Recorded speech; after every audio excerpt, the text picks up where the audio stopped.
मंडळी, छोट्या पडद्यावरील लोकप्रिय कार्यक्रम चला हवा येऊ द्याने काही दिवसापूर्वीच प्रेक्षकांचा निरोप घेतला।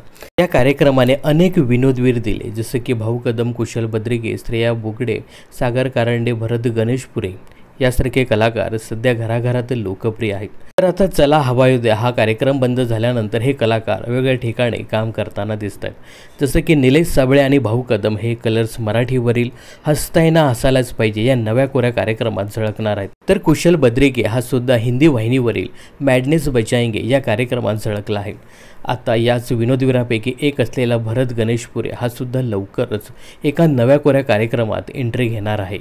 तर आपल्या खानदेशी भाषेच्या जोरावरती भरत गणेशपुरे यांनी प्रेक्षकांची मनं जिंकली। आता चला हवा येऊ द्यानंतर तो पुन्हा एकदा छोट्या पडद्यावर एंट्री घेत आहे, तेही झी मराठीच्या शिवा या नव्या कोऱ्या मालिकेत तो झळकणार आहे।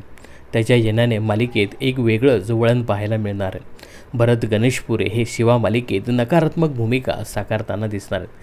तर शिवा राहत असलेल्या वस्तीचा भाग ज्या प्रभागात येतो त्याचे नगरसेवक म्हणून भरत गणेशपुरे हे दिसणार आहेत। भरत गणेशपुरे यांची शिवा मालिकेत भूमिका किती लांबची असणार हे अद्याप अस्पष्टच आहे। मात्र भरत गणेशपुरे साकारत असलेली व्यक्तिरेखा आणि मालिकेतील नव्या कथानकाचा भाग पाहताना ही पाहुण्या कलाकाराची भूमिका असण्याची शक्यता वर्तवण्यात येत आहे। दरम्यान शिवा ही मालिका सध्या प्रेक्षकांच्या पसंतीस उतरताना दिसते। ही मालिका TRP मध्ये सुद्धा चांगली कामगिरी करते। तर या मालिकेत भरत गणेशपुरेच्या एंट्रीबद्दल आणि एकंदरीत या मालिकेविषयी तुम्हाला काय सांगायचं हे कमेंट्स करून नक्की सांगा। मनोरंजन क्षेत्रातील अशाच फिल्मी अपडेट्स जाणून घेण्यासाठी चॅनलला सबस्क्राईब आणि फॉलो करायला विसरू नका।